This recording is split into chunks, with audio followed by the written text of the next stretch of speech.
He thought he was discarding a trophy wife. He didn't realize he was declaring war on his own boss.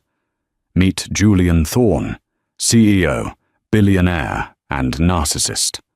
On Christmas Eve, he handed his wife, Annie, divorce papers, thinking he was about to trade her in for a younger model and take their company public alone. He forgot one tiny detail: the mysterious angel investor who owns the controlling stake in his empire. It's not a bank, it's not a hedge fund. It's the woman sitting across the dinner table. And she's not just taking half, she's taking it all. The heating in the Aspen chalet was set to a perfect 72 degrees, but the air in the living room felt cold enough to crack the floor-to-ceiling glass that overlooked the dark, snowy peaks of the Rockies. Annie Thorne sat on the edge of the cream-coloured Roche-Beaubois sofa, her posture perfect, her expression unreadable. In her hand, she held a crystal tumbler of vintage Krug, the bubbles rising in a slow, hypnotic line. She wasn't drinking it. She was just watching the physics of it, grounding herself in the reality of the moment, because what her husband, Julian, had just placed on the coffee table felt like a hallucination. It wasn't a jewelry box. It wasn't the keys to the new Bentley Continental GT he had been hinting at for months. It was a thick, manila envelope. The legal kind. Julian stood by the fireplace, swirling a glass of Macallan 25. He looked every inch the tech visionary of the year, a title Forbes had bestowed upon him just last month. He was 42, handsome in a jagged, aggressive way, with hair that was artfully greying at the temples, and a bespoke Tom Ford tuxedo that cost more than most people's cars. He looked triumphant. That was the only word for it. "It's better this way, Elle," he said, his voice smooth, lacking even a tremor of guilt. "We've drifted. You know it. I know it. Thorne Dynamics is about to IPO. The roadshow starts in January. I need a clean slate. I need focus." Annie finally looked up from her champagne. Her eyes, usually a warm hazel, were flat. "A clean slate," she repeated, her voice low. "Is that what you call 20 years of marriage? A dirty slate that needs wiping?" Julian sighed, the exaggerated sigh of a man burdened by his own genius. "Don't make this emotional, Annie. It's business. My legal team has drawn up a generous settlement. The penthouse in Tribeca, the house in the Hamptons, and a monthly stipend that will keep you in whatever it is you do all day. Pilates? Charity luncheons?" He chuckled, a sound that grated against Annie's soul. "You'll never have to work, not that you ever really have." Annie placed the glass down on the coaster. She didn't slam it. She placed it. "I see. And the timing. Christmas Eve, Julian." "Really?" "Tax purposes," he said, waving his hand dismissively. "And optics. We file now. The news cycle buries it over the holidays. By the time the markets open in January, it's old news. I walk into the IPO a single man, unencumbered." "Unencumbered," Annie tested the word. "Is that what I am? An encumbrance?" "You're a distraction, Annie," Julian snapped, his facade cracking just a fraction. "Thorne Dynamics is my legacy. I built it. I bled for it. And now that we are about to become a global superpower in AI logistics, I can't have baggage. I need a partner who understands the world I live in." Annie stood up. She was wearing a simple silk slip dress, but she wore it like armor. She walked over to the window, looking out at the snow falling on the private drive where the staff were currently loading Julian's luggage into the waiting Escalade. "A partner," she mused. "Like that girl? The new VP of Communications? Isabella? Is she the partner who understands your world?" Julian froze. "I don't know what you're talking about." "She's 26, Julian. She understands TikTok and how to spend your corporate card at Nobu. She doesn't understand the proprietary algorithms that power the logistics grid. And you do? Julian laughed, a cruel, barking sound. You haven't stepped foot in the office in 5 years, Annie. You plan dinner parties. You pick out curtains. You're a wonderful hostess, truly. But let's not pretend you understand the complexities of what I do. Annie turned to face him. The firelight cast long shadows across her face. Read the papers, Julian. I'll sign them. Julian blinked, surprised by her capitulation. He had expected screaming, tears, perhaps a thrown vase. He had a whole speech prepared about how she was being unreasonable. You will? If that's what you want, a clean break, no spousal support, no alimony. I don't want your charity. Julian's eyes widened. Annie, be reasonable. You need money to live. I have money, Julian. You have my money. I have my own resources, she said softly. Just leave the papers. Go to your mistress. Go to your IPO. But remember this moment, Julian. Remember that I gave you a chance to walk away with dignity. Julian laughed again, relief washing over him. He downed the rest of his scotch. You're trying to sound ominous, Elle. It's cute. But really, you should take the settlement. Don't be a martyr. He walked over, placed a quick, dry kiss on her cheek, a kiss that felt like a branding iron, and picked up his coat. The lawyers will be in touch on Tuesday. Merry Christmas, Annie. The heavy oak door slammed shut. Annie listened to the crunch of tires on snow as the Escalade pulled away. The silence of the house rushed back in, deafening and heavy. She walked back to the coffee table and picked up the envelope. She didn't open it. She tossed it into the fire. She watched the paper curl and blacken, the Thorn Dynamics logo turning to ash. Then she walked over to the hidden wall, safe behind the painting of the French countryside, a painting Julian hated because he called it pedestrian. She entered the code, 1225 Oro 1.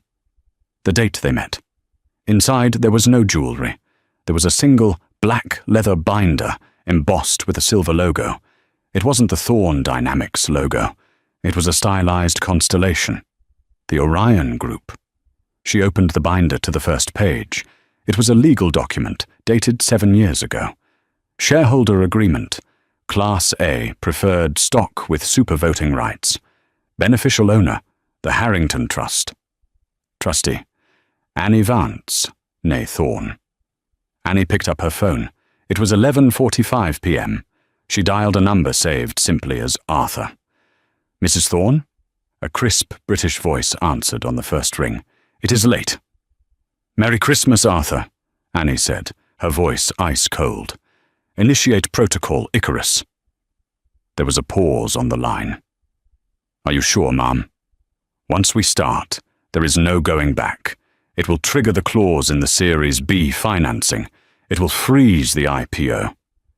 I don't want to freeze it, Arthur, Annie said, pouring herself another glass of champagne. I want to burn it down. And then I want to buy the ashes. Very good, Ma'am. Shall I alert the board? No. Annie smiled, a smile that didn't reach her eyes. Let him have his Christmas. Alert them on Monday morning. I want him to walk into that boardroom thinking he's a king, Arthur. I want him to sit in that chair at the head of the table. And then I want you to walk in. Understood. Annie hung up. She walked to the window and toasted the tail lights fading into the distance. Merry Christmas, Julian. To understand the magnitude of Julian's mistake, you have to go back. Not just a few years, but 20.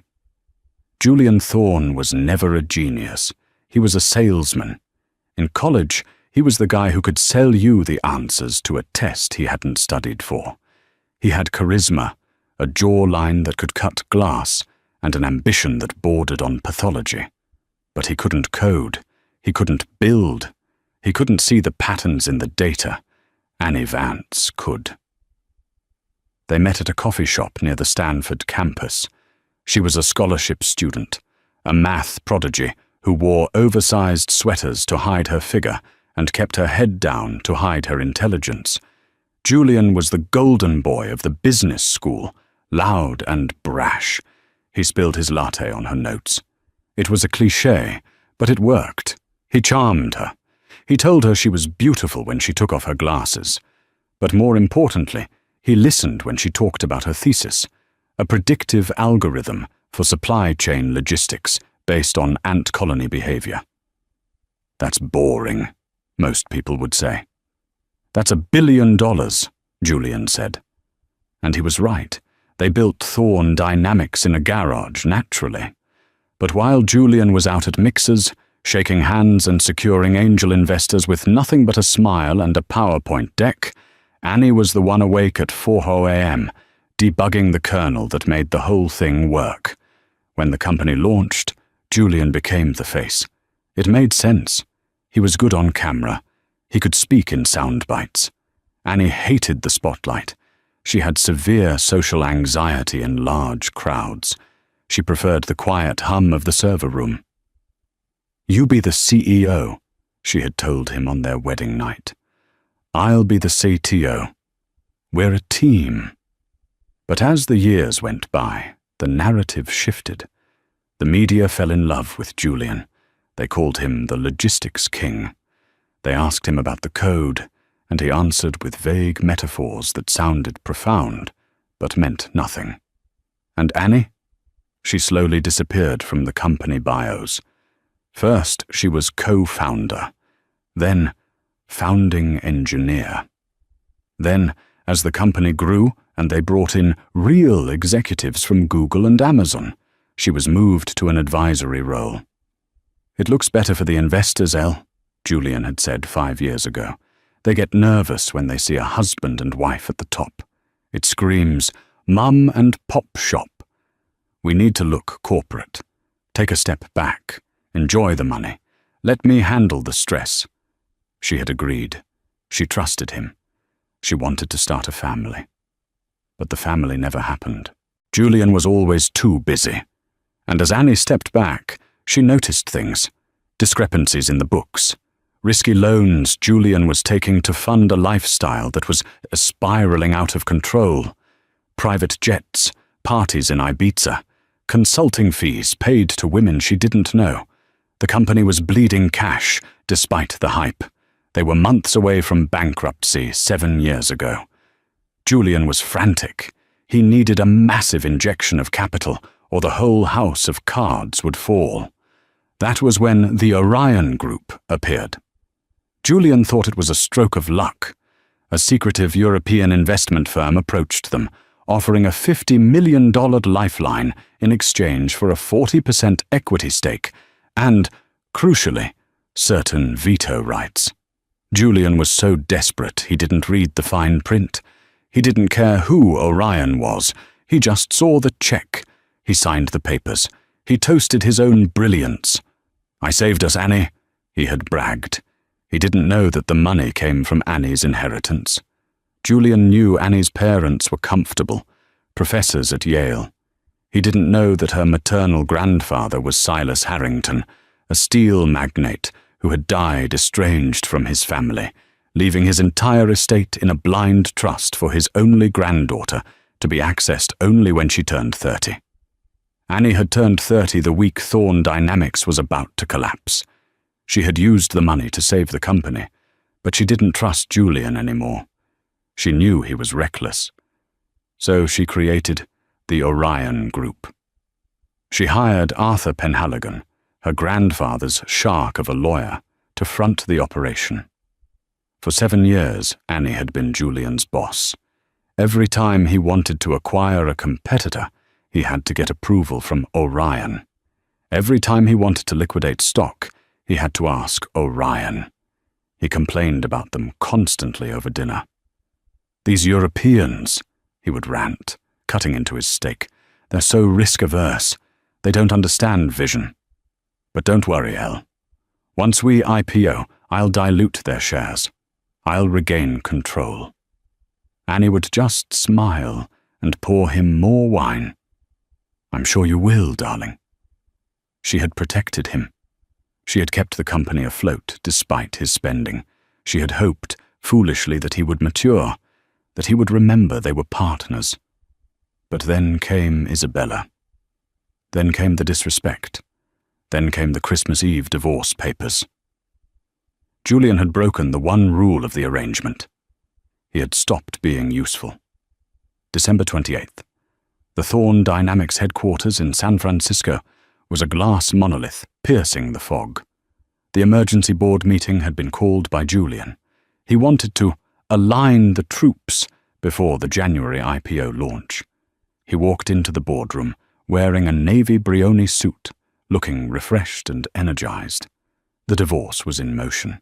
He felt lighter. Around the long mahogany table sat the board members.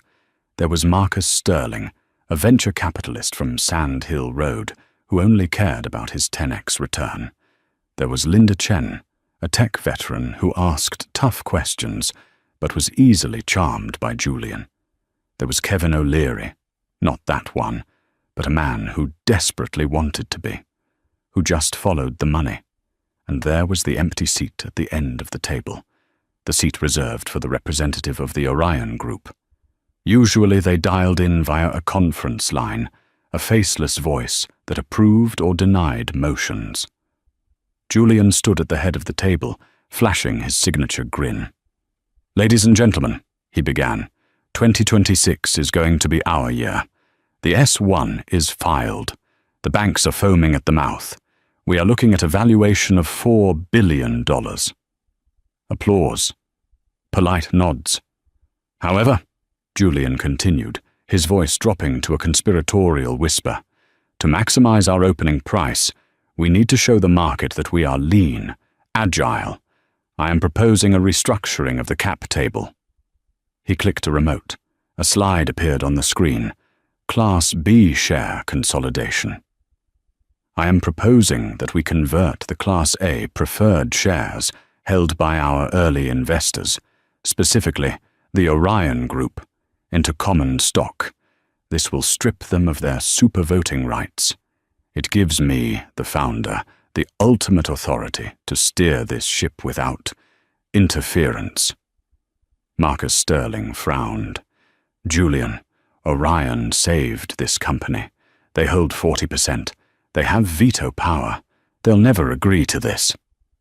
They don't have to agree, Julian said, a smirk playing on his lips. I found a loophole in the Series B bylaws. If the founder can prove material disengagement by a major shareholder, we can force a conversion. Orion hasn't attended a physical meeting in 7 years. They are a ghost ship. We take the vote today.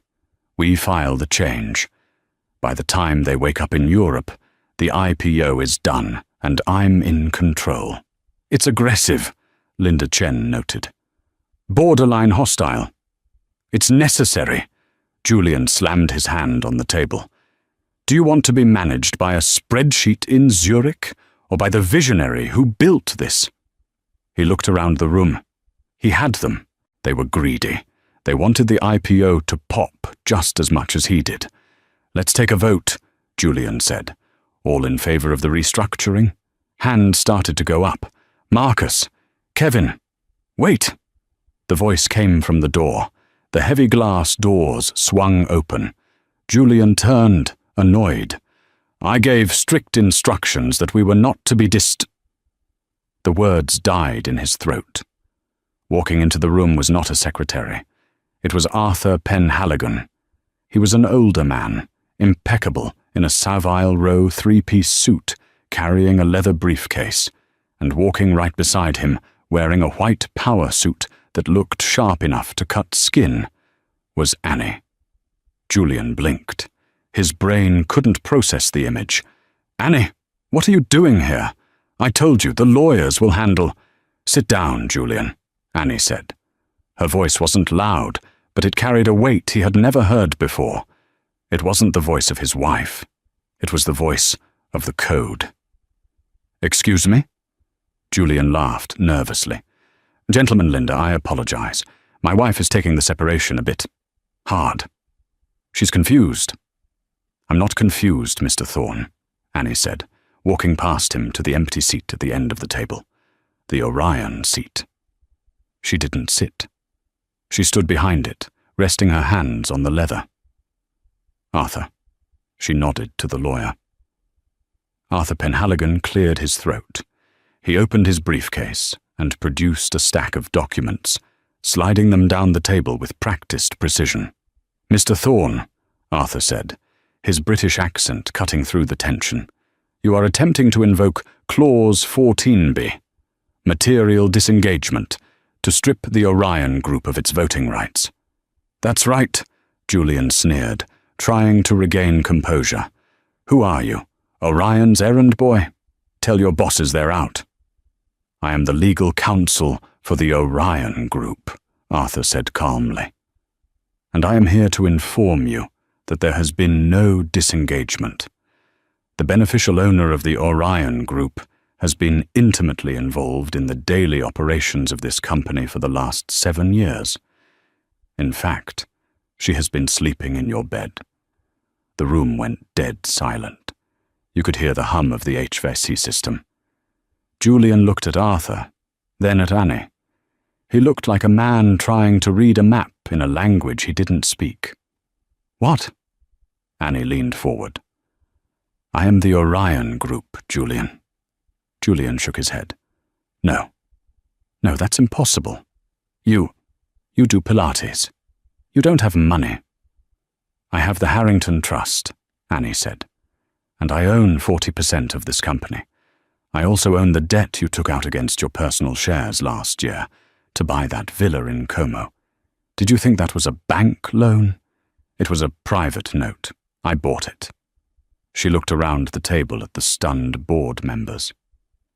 "We are not converting the shares," Annie announced. "In fact, the Orion Group is exercising its right under the Series B agreement to call for a vote of no confidence in the CEO." "You can't do that!" Julian screamed. He looked frantic now, sweat beading on his forehead. "I am the founder. I am Thorne Dynamics." "You are a mascot, Julian," Annie said coldly, "and you're fired. You need 51% of the vote," Julian shouted, turning to the board. "I own 30%, Marcus, Linda, Kevin. They own the rest. They won't back you. They know I'm the rainmaker." He looked at Marcus Sterling. "Marcus, tell her. If she ousts me, the IPO tanks. The stock goes to zero. You lose everything." Marcus looked at Julian, then at Annie. He did the math. A public fight would destroy the IPO, but Annie held the debt. "She's right about the debt, Julian?" Marcus asked quietly. "It doesn't matter," Julian yelled. "It matters," Annie interjected, "because the terms of the loan state that if the borrower ceases to be an executive of the company, the loan is called immediately. If Julian stays, I call the loan. He defaults. I seize his 30% stake. Then I have 70% control, and I fire him anyway." She smiled, a shark in the water. "Or," she continued, "you vote him out now. I step in as interim CEO. We announce that the founder is moving to a chairman emeritus role to focus on philanthropy. The market remains stable. The IPO proceeds, and you all get rich." She looked at Julian. "Checkmate." Julian looked at his allies. One by one, they looked away. Linda Chen was the first to speak. "I motion for a vote on the removal of Julian Thorne as CEO." "Seconded," Marcus said, not making eye contact with Julian. Julian stood there, his mouth open, his hands trembling. The room seemed to be spinning. "Annie," he whispered, his voice cracking. "Please, don't do this. I'm your husband." Annie looked at the man who had burned 20 years of loyalty for a PR girl and a tax break. "Not anymore," she said. "Raise your hands. All in favor?" The walk from the boardroom to the elevator was the longest 300 feet of Julian Thorne's life. Usually, when he walked these halls, the air hummed with deference. Junior developers would stare at their shoes. Interns would flatten themselves against the walls to let him pass. Today, the open plan office was dead silent. Every head was turned toward him, but no one looked him in the eye. They had heard. In the age of Slack and blind carbon copies, news of a CEO's execution travels faster than light. Security was waiting at his desk, not the friendly guards who usually high-fived him. These were contractors, big silent men in cheap suits who handed him a cardboard box. "Personal items only, Mr. Thorne," one of them rumbled. "No electronics, no hard drives, no paper files." Julian stared at the box. It was humiliatingly small. He looked at his desk, the mahogany slab he had imported from Bali. He picked up a framed photo of him, shaking hands with the president. "That stays," the guard said. "Company property. Promo material." Julian's face burned. He grabbed a stress ball and his Mont Blanc pen. "This is my pen," he hissed. "Take it," the guard said, bored. 10 minutes later, he was standing on the sidewalk of Market Street. It was starting to rain. His phone, his personal one, not the company secure line, which had already been remotely wiped, buzzed. It was a notification from his banking app. Transaction declined. Account frozen. "Annie," he muttered, the name tasting like ash. She had moved fast. The loan default clause. She had locked his liquidity, but he wasn't worried. Not yet. He had assets she couldn't touch. He had cashes. And he had Isabella. Isabella wasn't just a mistress. She was his exit strategy. She was 26, brilliant, and arguably more ruthless than he was. She was the one who had convinced him to file for divorce on Christmas. "Rip the Band-Aid off, baby," she had whispered in his ear. "We'll take the IPO money, start our own fund, and buy an island." He hailed a cab. His Uber account was linked to the corporate card, which was surely dead, and gave the address for the penthouse in the Millennium Tower. He had bought it under an LLC 3 months ago. Technically, it was corporate housing, but he treated it as his love nest. He needed a drink. He needed a plan. He needed Isabella to tell him that Annie was a bitter old hag, and that they would win in court. He keyed into the penthouse. "Bella? Baby?" The hallway was cluttered, not with the usual mess of designer shoeboxes, but with luggage. Louis Vuitton trunks were stacked by the door. Julian walked into the living room. Isabella was there, wearing a cashmere travel set, typing furiously on her phone. She didn't look up. "You heard," Julian said, loosening his tie. He walked toward the wet bar. "It's a nightmare. She ambushed me. It's a coup. But don't worry, I've got a lawyer who—" "I resigned," Isabella said. Julian stopped, the decanter of vodka in his hand. "What?" "I sent my resignation letter to HR 20 minutes ago, effective immediately." She finally looked up. Her eyes were dry. There was no sympathy in them, only calculation. That's good," Julian stammered. "Solidarity. We leave together. We'll start that fund sooner than we thought. I just need to access my offshore accounts and—" "Julian," she cut him off. "There is no we." She stood up and snapped her phone shut. "I just got off the phone with Marcus Sterling. He's staying on the board.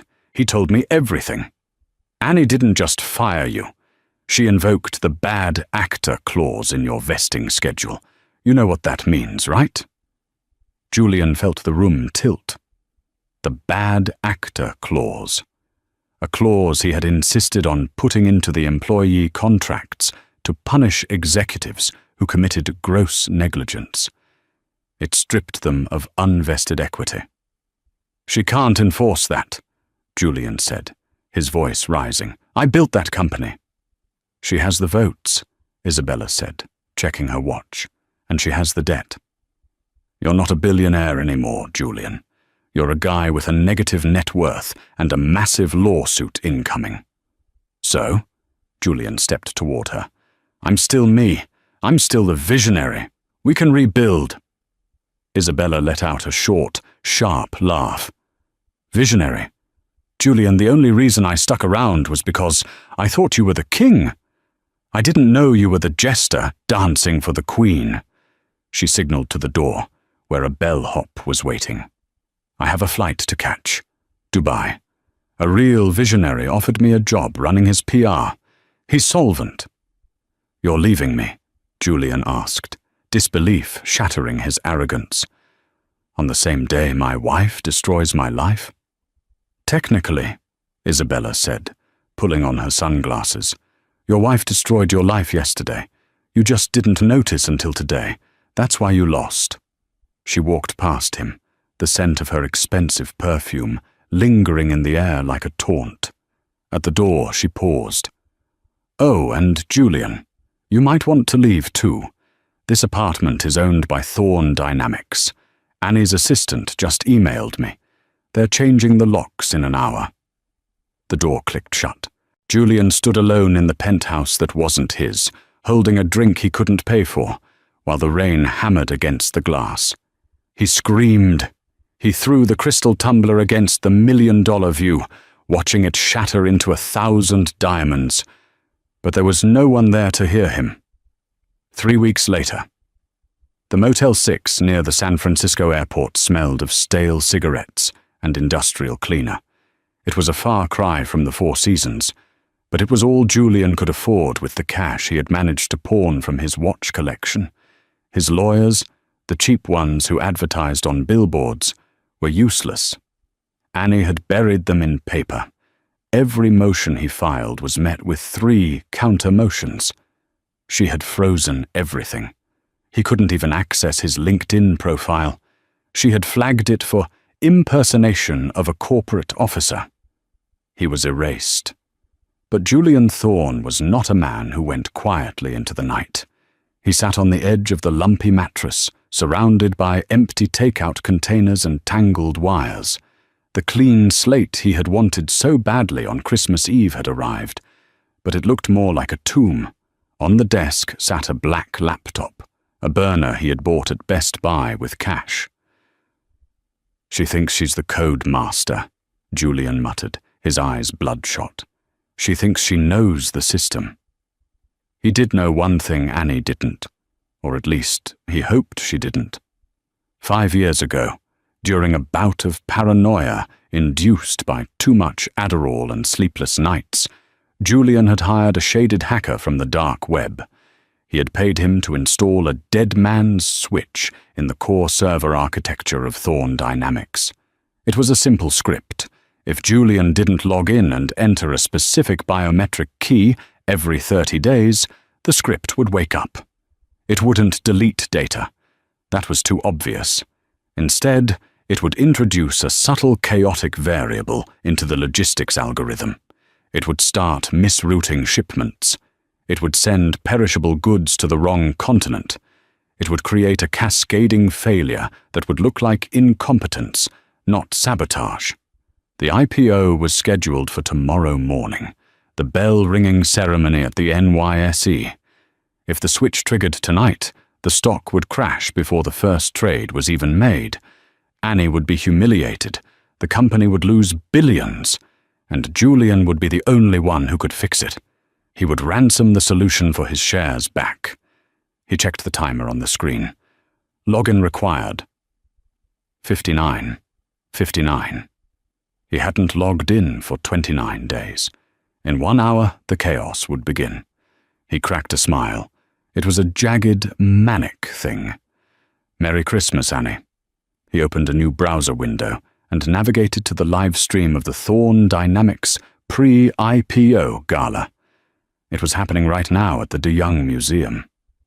There she was, Annie. She looked breathtaking. She wasn't wearing the modest, professorial clothes she used to wear.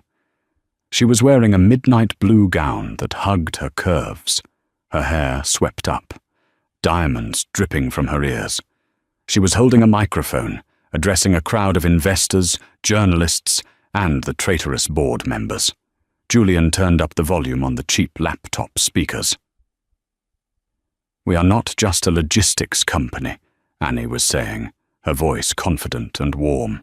"We are the nervous system of the global economy, and for too long we operated with a blockage in our arteries." Laughter from the crowd. Julian grit his teeth. "But tonight," she continued, "we are flowing freely. I want to thank the team who stood by me during this transition, and I want to make a special announcement." Julian leaned in. "What now?" "Many of you know that my former partner, Julian Thorne, was the public face of this company. But few of you know the architecture behind it. The code." She gestured to the screen behind her. A complex visualization of data streams appeared. Julian believed in control. He believed in leverage. Which is why, she paused, looking directly into the camera as if she could see him in his motel room. He installed a chaotic script in our servers known as a dead man's switch. Julian froze. The blood drained from his face. "He intended for this script to activate tonight," Annie said calmly.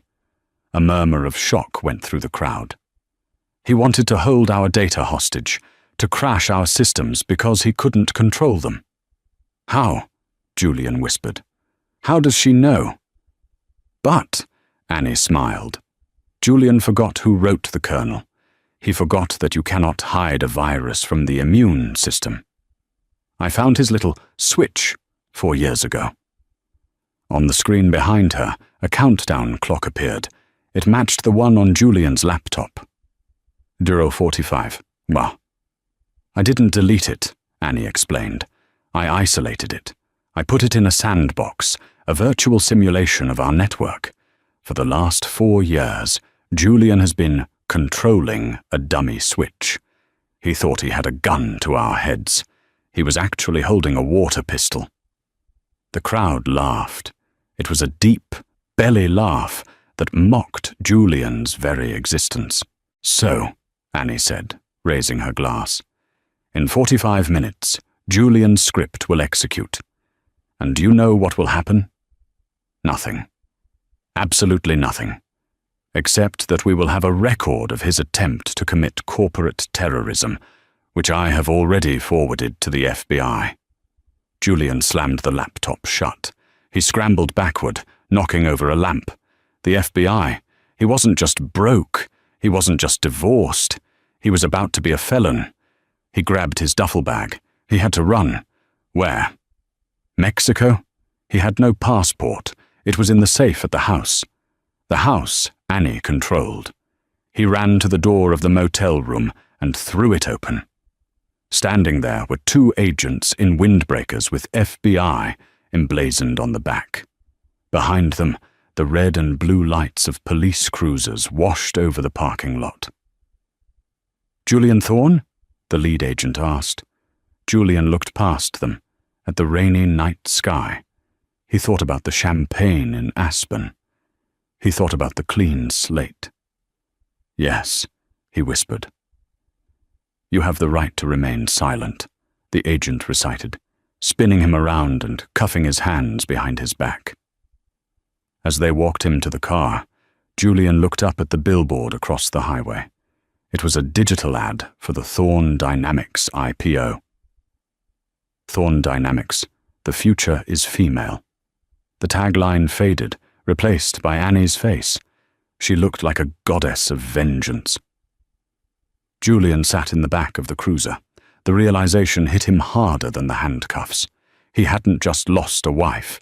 He had challenged the smartest woman he had ever met to a game of chess without realizing she had designed the board. And the game was over.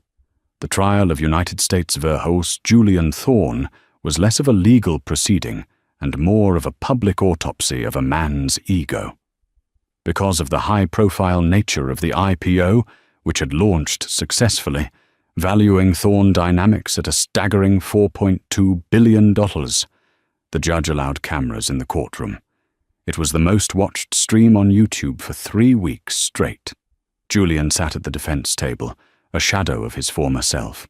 His bespoke suits were gone, replaced by off-the-rack attire that hung loosely on his frame. His hair, once artfully greyed, was now just grey. He refused to look at the gallery. Annie sat in the front row every single day. She didn't gloat. She didn't smirk. She sat with the poise of a marble statue, taking notes in a leather-bound notebook. Her presence was a psychological weight that crushed Julian. The prosecution's case was a slam dunk. Annie had provided them with everything: the code logs, the emails Julian had sent to the dark web hacker, and the audio recordings of him bragging about his insurance policy to Isabella, who had turned state's witness in exchange for immunity. But the climax of the trial wasn't the evidence. It was when Julian took the stand. Against his lawyer's desperate advice, Julian insisted on testifying. He believed, even now, that he could charm the jury. He believed he could explain that he was the victim of a vindictive ex-wife. "Mr. Thorne," the prosecutor, a sharp woman named D.A. Reynolds, began, "you claim that the dead man's switch was a security measure to protect the company?" "Absolutely," Julian said, leaning into the microphone. "I was the founder. I needed to ensure that if I was incapacitated, the company couldn't be hijacked by hostile actors." "Hostile actors like your wife?" Reynolds asked. "My ex-wife," Julian corrected. "And yes, Annie Vance is a brilliant woman, I won't deny that. But she is vindictive. She orchestrated a coup. She stole my company." "Stole?" Reynolds walked over to the exhibit table. "Mr. Thorne, do you recognize this document?" She held up the original incorporation papers of Thorne Dynamics. "Yes, that's the founding document." "And whose signature is on the line for Chief Technical Architect and Majority IP Holder?" Julian hesitated. "Well, mine is on the CEO line." "Answer the question, Mr. Thorne." "Annie's," Julian mumbled. "And this document?" Reynolds held up the patent for the core algorithm, the ant colony logic. "Who is the sole inventor listed here?" "Annie Vance." "And the funding for the Series A? The money that kept the lights on in 2018? Who signed the check?" "The Orion Group." "And who owns the Orion Group?" "Annie Vance," Julian spat out. Reynolds turned to the jury. "So, Mr. Thorne, you didn't write the code, you didn't own the patent, you didn't provide the capital, and yet you felt entitled to destroy it all because your wife asked for a divorce?" "I built the brand," Julian shouted, standing up. "I was the face. No one cared about the math until I sold it. I made her rich. She was nothing but a calculator in a basement until I found her." The courtroom gasped. Even Julian's lawyer put his head in his hands. Reynolds smiled. She didn't need to say anything else. Julian had just proven her point. He was a narcissist who saw people as tools. Annie, sitting in the front row, finally made eye contact with him. She didn't look angry. She looked pitying. And that hurt Julian more than any verdict could. The jury deliberated for 4 hours. Guilty on all counts: corporate sabotage, attempted computer fraud, and wire fraud. The judge, a stern man who had zero tolerance for white-collar hubris, sentenced Julian to 8 years in federal prison. As the bailiffs led him away, Julian stopped. He looked at Annie. "Why?" he asked, his voice cracking. "You could have just divorced me. Why burn me to the ground?" Annie stood up. The courtroom went silent. "Because, Julian," she said, her voice carrying to the back of the room, "you mistook my silence for weakness. You mistook my love for blindness. And when you threatened the one thing we built together, you stopped being my husband. You became a bug in the system." She turned and walked out of the courtroom, the camera flashes illuminating her like lightning. And I always debug my code. 2 years later. December 24th. The silence of the Aspen Chalet was different this time. 2 years ago, The silence had been a vacuum, a suffocating void left by a slamming door, and a marriage that had been dead for a decade. It had been the silence of a tomb. Tonight, the silence was heavy, but it was the good kind. It was the velvet quiet of a house that had just exhaled after a long, joyous day. It was the sound of a fire crackling in the hearth, the soft clink of cooling crystal, and the rhythmic, distant breathing of a sleeping child. Annie Vance stood by the floor-to-ceiling window, the same spot where she had watched Julian's taillights disappear into the snowstorm. She wore a robe of deep emerald velvet, wrapping it tight against the draft that always seemed to sneak in off the Rockies. Outside, the snow was falling again, thick, heavy flakes that coated the world in white. But unlike that night, Annie wasn't waiting for a car to return. She wasn't waiting for permission. She wasn't waiting for the other shoe to drop. She was simply watching the physics of the snow, appreciating the chaotic perfection of it. "You're thinking about him," a voice said from the shadows of the living room. Annie didn't turn. She smiled, seeing Arthur Penhaligon's reflection in the glass. The old lawyer was sitting in the wing-back chair, nursing a snifter of cognac. He looked older, his hair fully white now, but his eyes were as sharp as ever. "Not him, Arthur," Annie replied softly. "I'm thinking about the time. 2 years. It feels like a lifetime. In the corporate world, it is 3 lifetimes," Arthur chuckled. "You've done more in 8 quarters than Julian did in 8 years. The Financial Times piece this morning was complimentary." "The matriarch of Silicon Valley, was it?" Annie turned, walking back toward the fire. "They only call me that because they don't know what else to do with a female CEO who actually writes her own code. It scares them." "It inspires them," Arthur corrected gently. "The stock closed at $142 today. The Orion Initiative has funded 40 startups led by women in developing nations. You aren't just running a logistics company anymore, Annie. You're running an empire." She sat down on the sofa, tucking her legs under her. "It's funny. Julian always wanted the empire. He wanted the statues, the magazine covers, the applause. I just wanted the machine to work. I just wanted the logic to hold. And it does," Arthur said, "because you removed the glitch." The glitch. Julian. Annie glanced at the coffee table. There, resting on a silver tray, was a letter. The envelope was plain white, stamped with the ominous block letters of the Federal Correctional Institution, Sheridan. It had arrived 3 days ago. She hadn't opened it until tonight, after the guests had left. Linda Chen, who was now her COO, Marcus Sterling, who had grovelled his way back onto the board, only to be kept on a tight leash, and the kaleidoscope of friends she had made since emerging from Julian's shadow. Arthur followed her gaze. "You read it?" "I did." "And?" Annie picked up the envelope. The paper felt cheap and gritty between her manicured fingers. "He's teaching," she said. "Introduction to Business Ethics. Can you believe the irony?" Arthur let out a bark of laughter. The wolf teaching the sheep how not to get eaten. Poetic. "He says he's writing a book," Annie continued, sliding the letter out. She didn't need to read it. She had memorized the scrawl. "He says he finally understands the difference between leverage and loyalty." She looked at the handwritten words. Julian's handwriting had changed. It used to be sweeping, arrogant, taking up 3 lines for a single sentence. Now it was cramped, small, the handwriting of a man who lived in a 6-by-8 cell. "L," the letter read.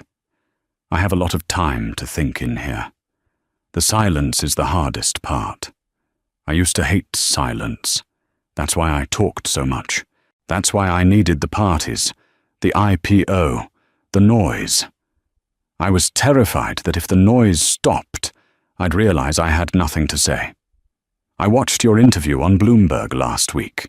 You changed the routing algorithm for the Asia-Pacific sector. It was brilliant. I would have tried to buy a shipping fleet to fix the delay. You just changed the math. That was always the difference between us. I tried to force the world to fit me. You just understood how the world worked. I don't expect you to reply. I just wanted to say that for 20 years, I thought I was the protagonist of this story. I thought you were the supporting character. I see now that I was just the antagonist, and the antagonist always loses in the end. Merry Christmas. J. Annie folded the letter and placed it back on the tray. She didn't feel the surge of vindication she had felt in the courtroom. She didn't feel the sharp sting of betrayal anymore.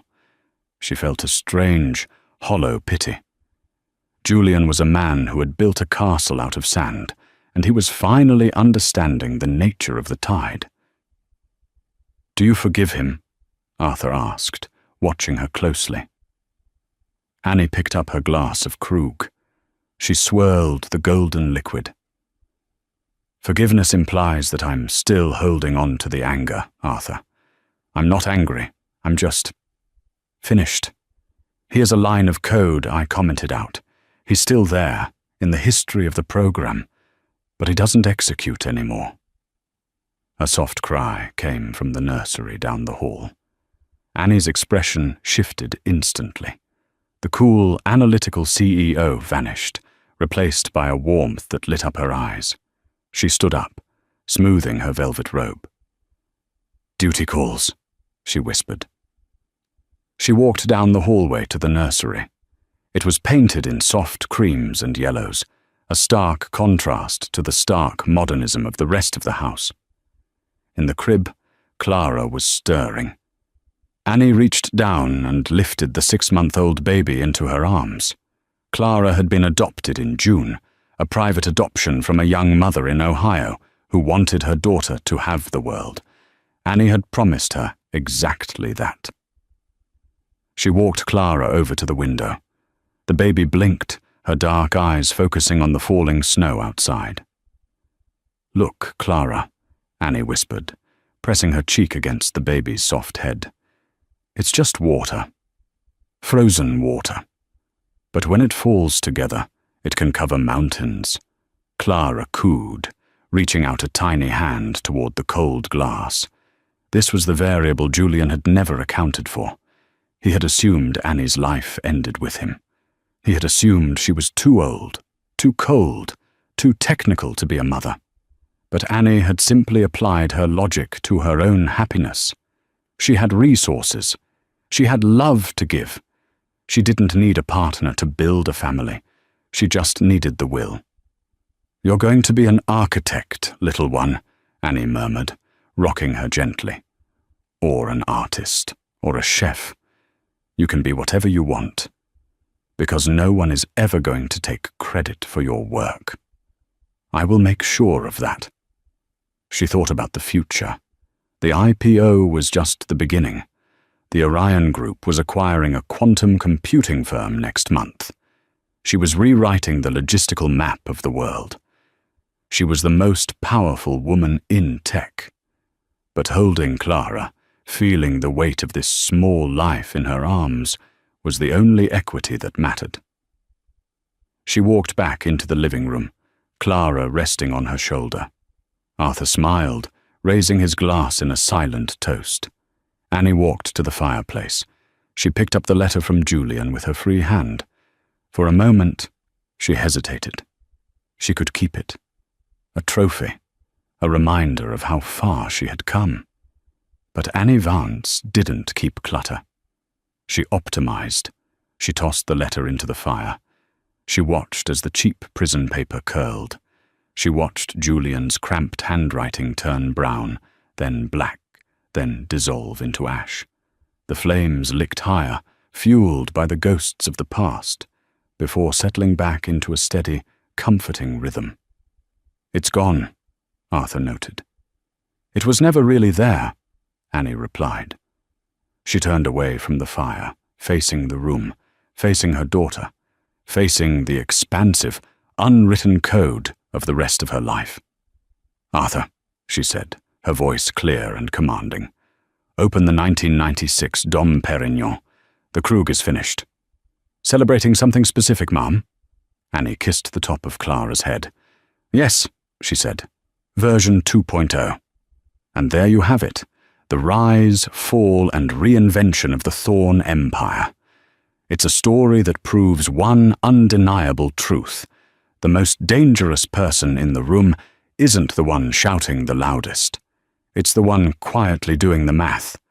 Julian thought he was the king, but he forgot that in chess, the queen is the most powerful piece on the board. If this story kept you on the edge of your seat, please hit that like button. It really helps the channel grow.